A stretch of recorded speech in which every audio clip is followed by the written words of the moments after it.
It's morphin' time. Pterodactyl.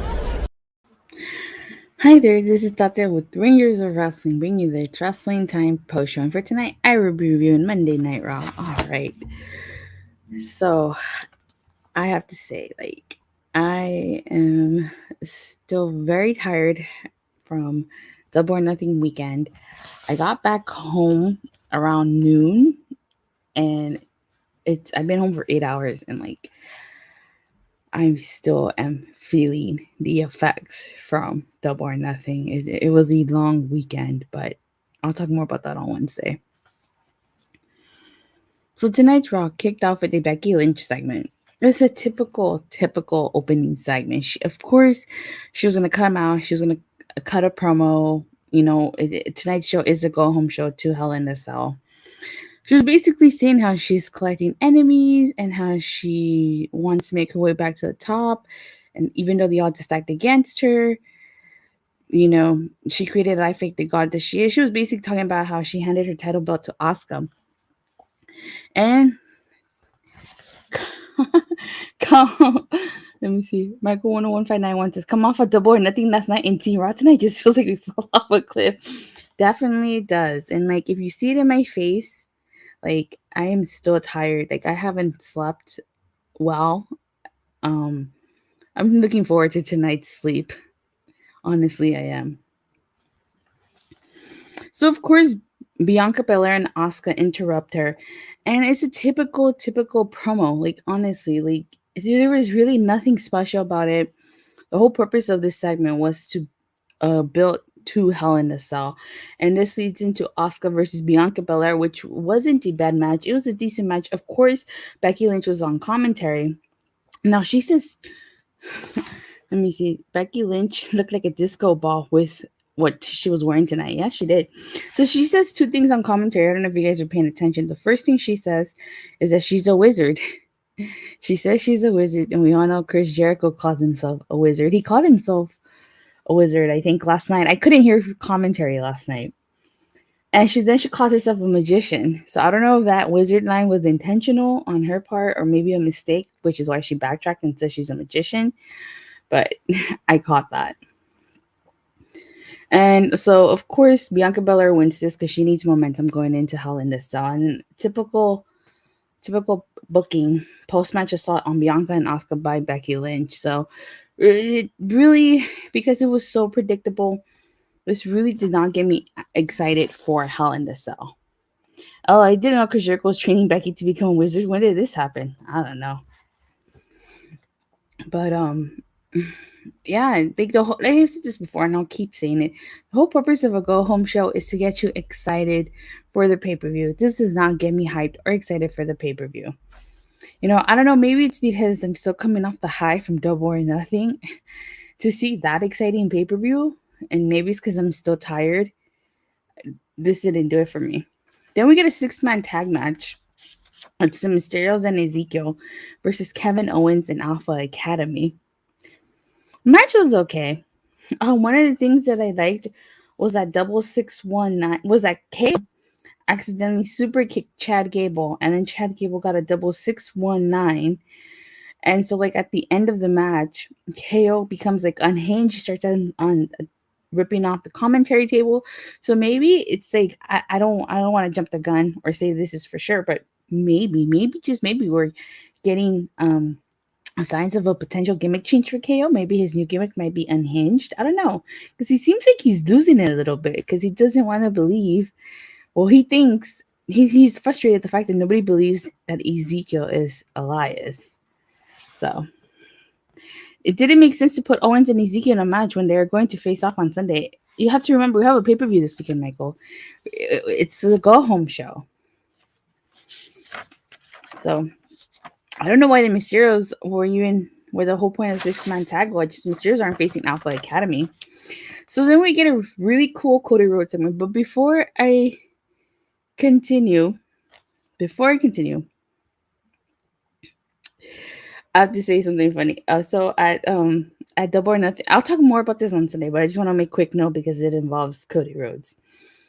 So at Double or Nothing Fan Fest, they were playing wrestlers' music, and they put Cody Rhodes' music, and people booed. They booed Cody Rhodes' music. And then not only that, I personally didn't see this, but I saw it on Twitter. Apparently WWE was going around advertising Money in the Bank with Cody Rhodes' face on the poster. So like they had hired, I guess they hired a truck to drive around the T-Mobile Arena advertising Money in the Bank with Cody Rhodes' face on it. So I personally didn't see the truck, but I saw pictures of the truck. Mind you, where I was at, my view was kind of obstructed by people. So I just wanted to share that with you guys. But I'll talk more about that on Wednesday because I have a lot to say. Okay, so then we had a Cody Rhodes segment who basically says that he's always been a fan of Seth freaking Rollins since the first time he saw him. He says that one of his teachers was his dad Dusty, and even his own dad saw his potential. And he says Rollins certainly lives up to the hype. He says when he got the call to come back to WWE, he realized this was his second chance. And at WrestleMania, he went up against Seth Rollins. And he says that he says that both times he was a better man. And he says that Seth Rollins is an ecomaniac, which makes him dangerous. And then he said, look inside. He's going to be locked inside a structure with him, and he wants to hurt him. You notice Curtis Axel broke them up? Yeah, and so did Petey Williams. So, alright. So then Seth Rollins interrupts, and like his music plays, and he comes through the crowd. And Seth Rollins basically says he doesn't like Cody Rhodes, and he doesn't want him here.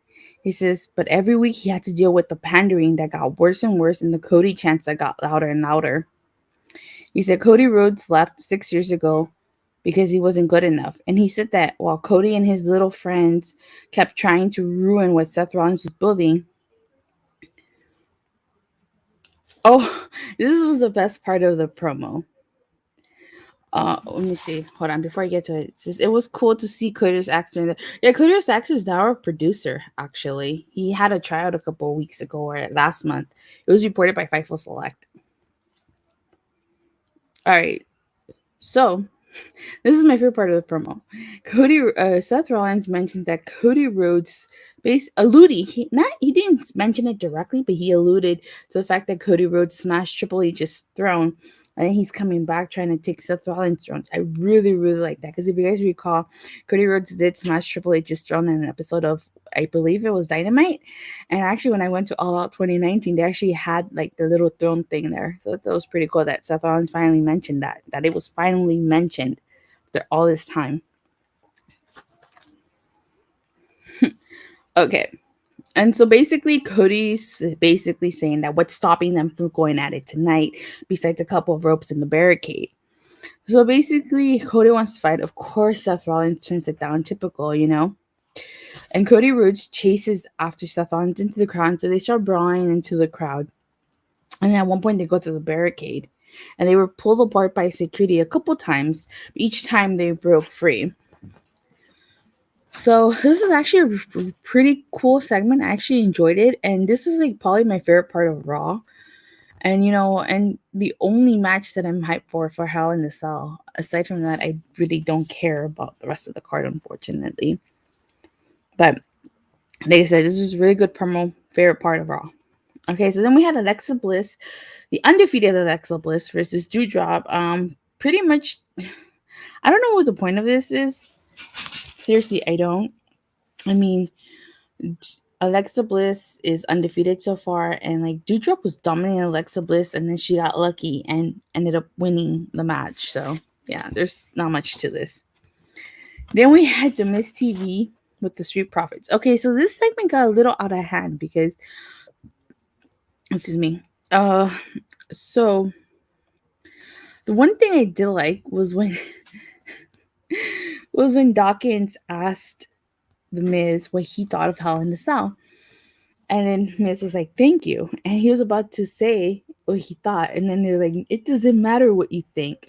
I really like that, and I also liked when the Miz put his hand up, which of course we all know he means when my hand goes up, your mouth goes shut, and they gave him a high five, which I thought was really cool. And then somehow this becomes brawl for the 24/7 title. Tamina finally got her hands on the 24/7 title. She kissed Akira Tozawa, who then betrayed her and took the 24/7 title.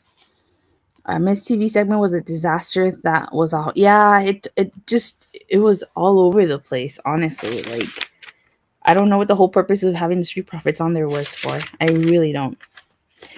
Then we had Ciampa versus Mustafa Ali. If Mustafa Ali won, he would get an opportunity at the U.S. title. Where the hell has Ciampa been? We haven't seen him since the last time he fought Ali and won.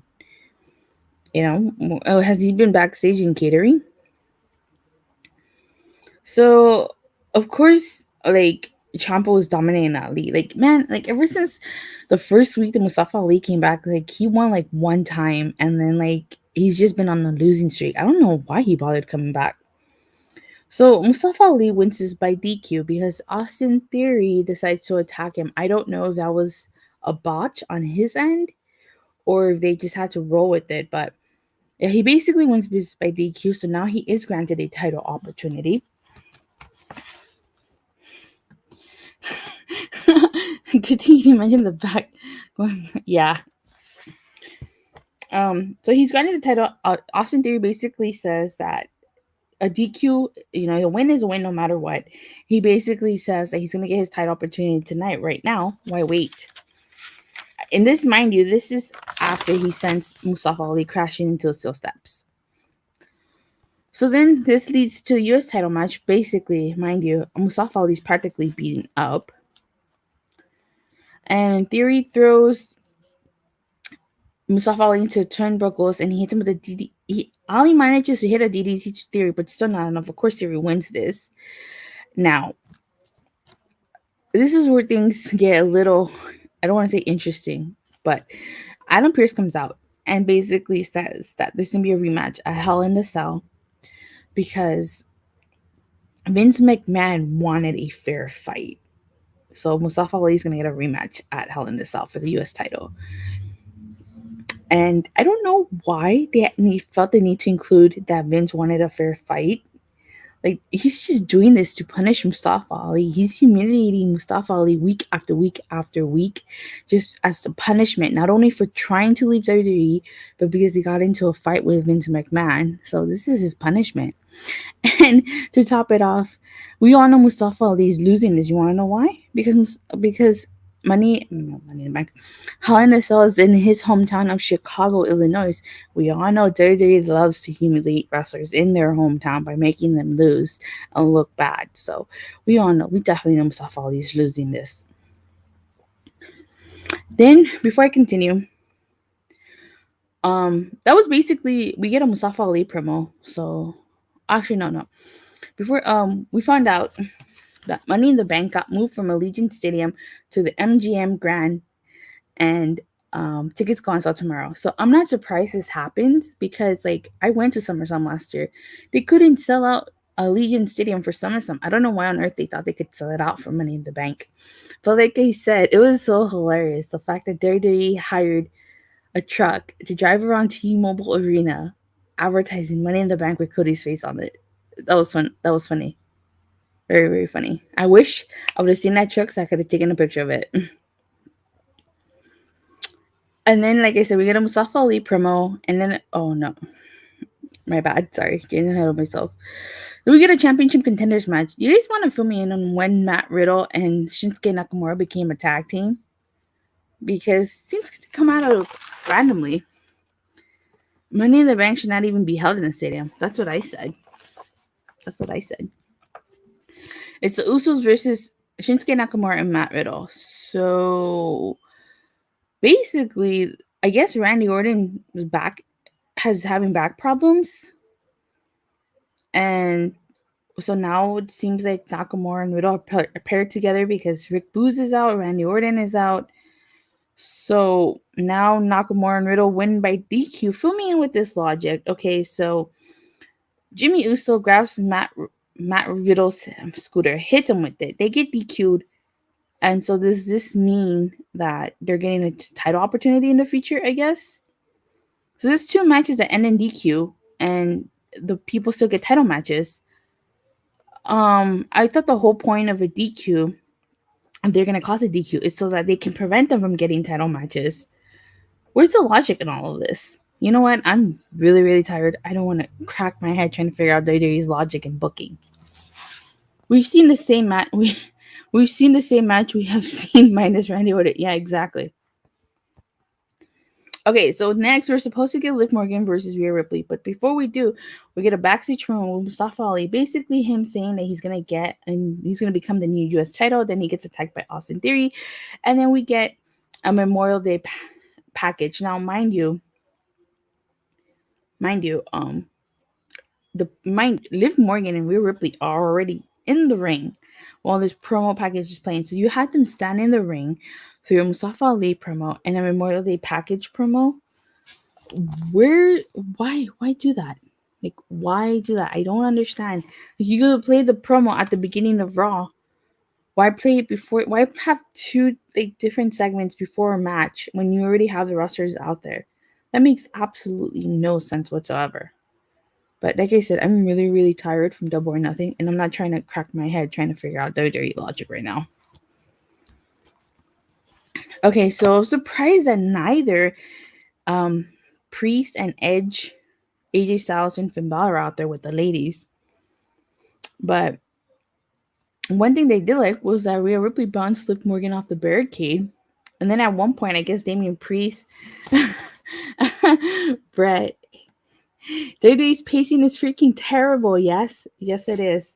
It is freaking terrible. Big time. I should have listened to Mike when taking the night off. So, and I also like that crossbody that Liv Morgan did to Rhea Ripley on the outside. So, Liv Morgan ended up winning, but Damian Priest has to do what Edge did and grab Rhea Ripley by the belt, but it still wasn't enough. She won. Then of course Priest attacks Styles, and guess who comes to save AJ Styles? Finn Balor. So apparently the reason why he wasn't on Raw last week was because he was at Charlotte's wedding. And apparently Beth Phoenix tweeted out that it's her daughter's birthday tomorrow, so that could explain why Edge was not on Raw tonight. But we're basically gonna get a 6-person tag match at Hell in a Cell. It's going to be Judgment Day versus Finn Balor, AJ Styles, and Liv Morgan. And since Liv Morgan won here, I'm assuming that means that her team is losing. You guys know how WWE likes to do 50-50 booking. You win before the go-home show. You lose at the pay-per-view. Let me see. Same match. Yawn. Yeah. Same match. Exactly. Then the contract signing. The main event is a contract signing between Bobby Lashley, almost an MVP, basically for their 2-on-1 handicap match. All that really needs to be said about this is that Lashley flipped the table and almost took out a couple of security guards. Cedric Alexander attacked Bobby Lashley and almost got speared into a table. Of course, this ends chaotic because it's a contract signing. Contract signings in wrestling, especially in WWE, always end in chaos. And that is how Monday Night Raw ended. Now, again, I don't know if it's just me because I'm still coming off the high from Double or Nothing, but this episode of Raw really didn't do it for me. This is a go-home show, and the purpose of a go-home show is to get you excited for the pay-per-view. The only thing I liked was the Cody Rhodes Seth Rollins segment.